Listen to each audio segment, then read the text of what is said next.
آج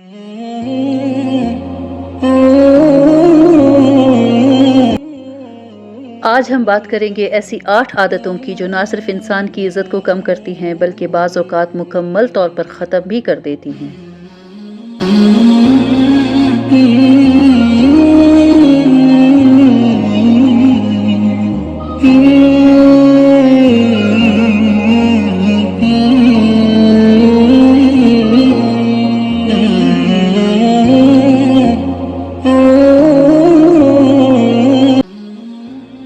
عزت کوئی ایسی چیز نہیں جو زبردستی حاصل کی جا سکے۔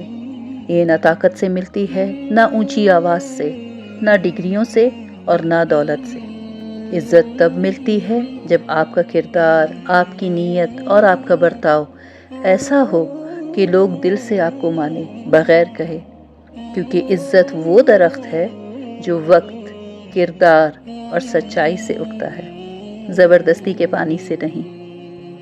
تو آج ہم بات کریں گے ایسی 8 عادتوں کی جو نہ صرف انسان کی عزت کو کم کرتی ہیں بلکہ بعض اوقات مکمل طور پر ختم بھی کر دیتی ہیں۔ لیکن پہلے ہم آیات کو سمجھ لیتے ہیں۔ اعوذ باللہ من الشیطان الرجیم، بسم اللہ الرحمن الرحیم، اللہم صلی وسلم علی نبینا محمد۔ السلام علیکم، امید ہے کہ آپ سب ایمان اور صحت کی بہترین حالت میں ہوں گے۔ وَلِكُلٍّ وِجْهَةٌ هُوَ مُوَلِّيهَا فَاسْتَبِقُوا الْخَيْرَاتِ أَيْنَمَا تَكُونُوا يَأْتِ بِكُمُ اللَّهُ جَمِيعًا إِنَّ اللَّهَ عَلَى كُلِّ شَيْءٍ قَدِيرٌ۔ اور ہر گروہ کی ایک سمت ہے جس کی طرف وہ رخ کرتا ہے، لہٰذا تم نیک کاموں میں ایک دوسرے سے آگے بڑھنے کی کوشش کرو۔ تم جہاں بھی ہوگے اللہ تم سب کو اپنے پاس لے آئے گا، یقیناً اللہ ہر چیز پر قادر ہے۔ اس آیت میں اللہ تعالیٰ فرما رہے ہیں کہ ہر مذہب کے لوگوں نے اپنے اپنے قبلے الگ الگ بنا رکھے ہیں، اور مسلمانوں کے لیے یہ بات ممکن نہیں کہ ان سب کو کسی ایک قبلے پر جمع کر سکیں۔ اس لیے اس بحث میں پڑھنے کی بجائے تم لوگ اپنا کام کرو کہ اپنے نامہ اعمال میں زیادہ سے زیادہ نیکیوں کا اضافہ کرو اور اس کام میں ایک دوسرے سے آگے بڑھو۔ آخری انجام یہ ہوگا کہ جب تمام مذہب والوں کو اللہ اپنے پاس بلائے گا تو وہاں سب کا قبلہ ایک ہی ہو جائے گا، کیونکہ سب اللہ کے سامنے کھڑے ہوں گے۔ وَمِنْ حَيْثُ خَرَجْتَ فَوَلِّ وَجْهَكَ شَطْرَ الْمَسْجِدِ الْحَرَامِ وَإِنَّهُ لَلْحَقُّ مِنْ رَبِّكَ وَمَا اللَّهُ بِغَافِلٍ عَمَّا تَعْمَلُونَ۔ اور تم جہاں سے بھی سفر کے لیے نکلو اپنا منہ نماز کے وقت مسجد حرام کی طرف کرو، اور یقیناً یہی بات حق ہے جو تمہارے پروردگار کی طرف سے آئی ہے، اور جو کچھ تم کرتے ہو اللہ اس سے بے خبر نہیں ہے۔ اللہ تعالیٰ نے مسجد حرام کی طرف رخ کرنے کا حکم ان آیتوں میں 3 بار دہرایا ہے، جس سے یہ بات اچھی طرح واضح ہو جاتی ہے کہ قبلے کی کیا اہمیت ہے، اور قبلے کی طرف رخ کرنے کا حکم ہر حال میں ہے، چاہے کوئی شخص بیت اللہ کے سامنے ہو، چاہے مکہ مکرمہ سے نکلا ہو یا کہیں دور چلا جائے، ہر حال میں قبلے کی طرف رخ کرنا فرض ہے۔ وَمِنْ حَيْثُ خَرَجْتَ فَوَلِّ وَجْهَكَ شَطْرَ الْمَسْجِدِ الْحَرَامِ وَحَيْثُ مَا كُنْتُمْ فَوَلُّوا وُجُوهَكُمْ شَطْرَهُ لِئَلَّا يَكُونَ لِلنَّاسِ عَلَيْكُمْ حُجَّةٌ إِلَّا الَّذِينَ ظَلَمُوا مِنْهُمْ فَلَا تَخْشَوْهُمْ وَاخْشَوْنِي وَلِأُتِمَّ نِعْمَتِي عَلَيْكُمْ وَلَعَلَّكُمْ تَهْتَدُونَ۔ اور جہاں سے بھی تم نکلو اپنا منہ مسجد حرام کی طرف کرو، اور تم جہاں کہیں ہو اپنے چہرے اسی کی طرف رکھو تاکہ لوگوں کو تمہارے خلاف حجت بازی کا موقع نہ ملے۔ البتہ ان میں جو لوگ ظلم کے خوگر ہیں وہ کبھی خاموش نہ ہوں گے، سو ان کا کچھ خوف نہ رکھو، ہاں میرا خوف رکھو، اور تاکہ میں تم پر اپنا انعام مکمل کر دوں اور تاکہ تم ہدایت حاصل کر لو۔ یعنی جب بیت المقدس قبلہ تھا، یہودی یہ حجت کرتے تھے کہ دیکھو ہمارا دین حق پر ہے، اس لیے یہ لوگ ہمارے قبلے کو اختیار کرنے پر مجبور ہیں، اور مشرکین مکہ یہ بحث کرتے تھے کہ ایسے تو مسلمان اپنے آپ کو حضرت ابراہیم علیہ السلام کا تابع کہتے ہیں، مگر انہوں نے ابراہیمی قبلے کو چھوڑ دیا ہے۔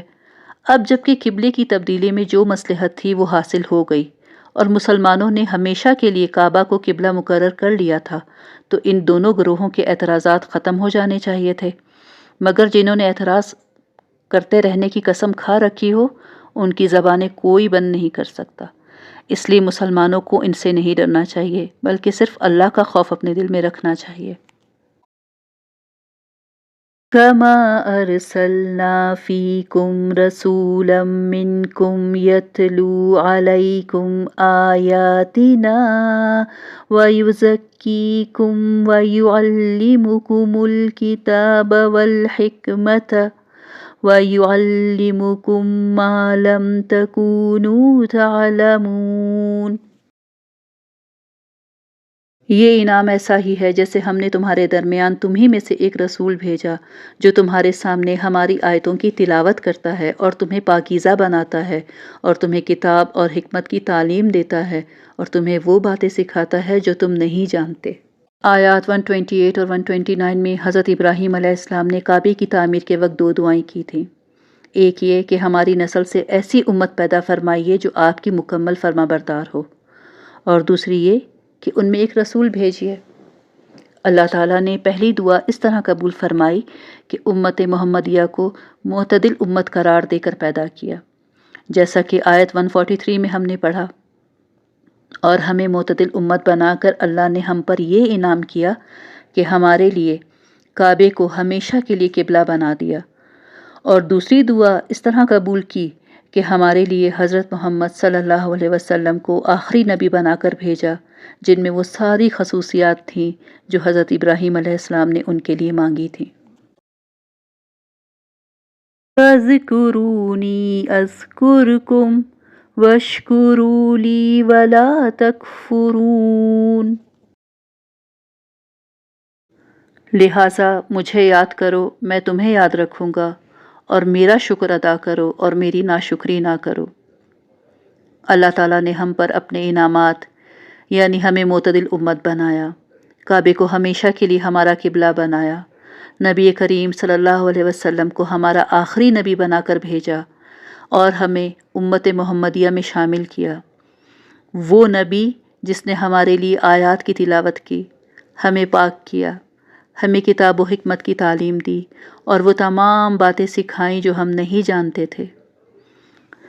یہ تمام عظیم انعامات گنوانے کے بعد اب اللہ تعالیٰ اس آیت میں فرما رہے ہیں کہ تم لوگ میرا ذکر اور شکر ادا کیا کرو اور میری ناشکری نہ کیا کرو۔ اور اسی کے ساتھ دوسرے پارے کا دوسرا رکوع بھی مکمل ہو گیا، الحمدللہ۔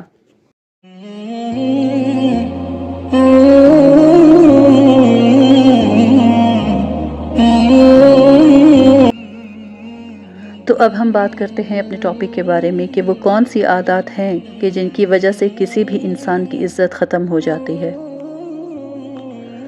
بات بات پر جھوٹ بولنا۔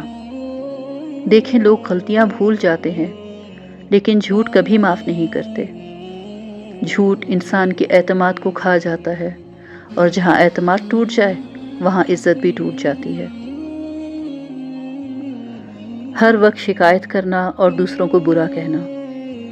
جو شخص ہمیشہ رونا روتا رہے اور دوسروں کی برائیاں کرتا رہے، لوگ اس سے تھک جاتے ہیں، اور ایسا انسان کبھی بھی عزت کا مقام نہیں پاتا۔ وقت کی پابندی نہ کرنا۔ جو شخص خود وقت کی قدر نہیں کرتا، لوگ اس کی قدر کیوں کریں گے؟ وعدہ پورا نہ کرنا، دیر سے آنا یا ٹال مٹول، یہ سب چیزیں عزت کو کم کر دیتی ہیں۔ غصہ جلدی کرنا اور زبان کا تیز ہونا۔ دیکھیں، تلوار کا زخم بھر جاتا ہے لیکن زبان کا زخم نہیں بھرتا۔ جو لوگ غصے میں سب کچھ کہہ دیتے ہیں وہ آہستہ آہستہ اپنے ہی لوگوں کی نظروں میں گر جاتے ہیں۔ خود کو بڑا اور دوسروں کو چھوٹا سمجھنا، تکبر، گھمنڈ، انا، یہ وہ زہر ہیں جو انسان کی عزت کو اندر سے ختم کر دیتے ہیں۔ لوگ ایسے شخص سے صرف فاصلہ رکھتے ہیں۔ لوگوں کو استعمال کرنا، فائدہ اٹھانا۔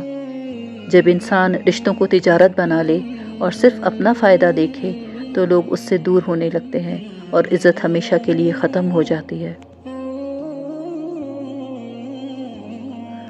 وعدہ کر کے توڑ دینا۔ وعدہ ایک امانت ہے۔ جو وعدے کا پابند نہیں اس کی کوئی بات سچی نہیں لگتی، اور جس کی بات پر یقین نہ ہو اس کی عزت بھی نہیں رہتی۔ دوسروں کے راز اگل دینا۔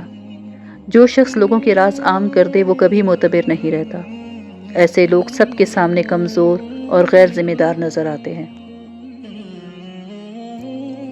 اور آخری اور سب سے اہم بات جو میں آپ کو اپنی زندگی کے تجربے سے بتا رہی ہوں، کچھ لوگوں میں ان میں سے ایک عادت بھی نہیں ہوتی، مگر پھر بھی وہ بد نصیب ساری زندگی بے عزت اور بے وقت ہی رہتے ہیں۔ کچھ انا پسند، متکبر اور خود پسند لوگ اپنے غرور اور تکبر میں اپنے سے نچلے درجے کے لوگوں کو اپنی انا کی بھین چڑھا دیتے ہیں، مگر ایسے لوگ یہ بات بھول جاتے ہیں کہ ایک عدالت اس جہاں میں بھی لگے گی اور پھر رب کا فیصلہ ہوگا ان کے حق میں، کیونکہ اکثر فرش والوں کے ٹھکرائے ہوئے عرش والوں کے لاڈلے ہوتے ہیں۔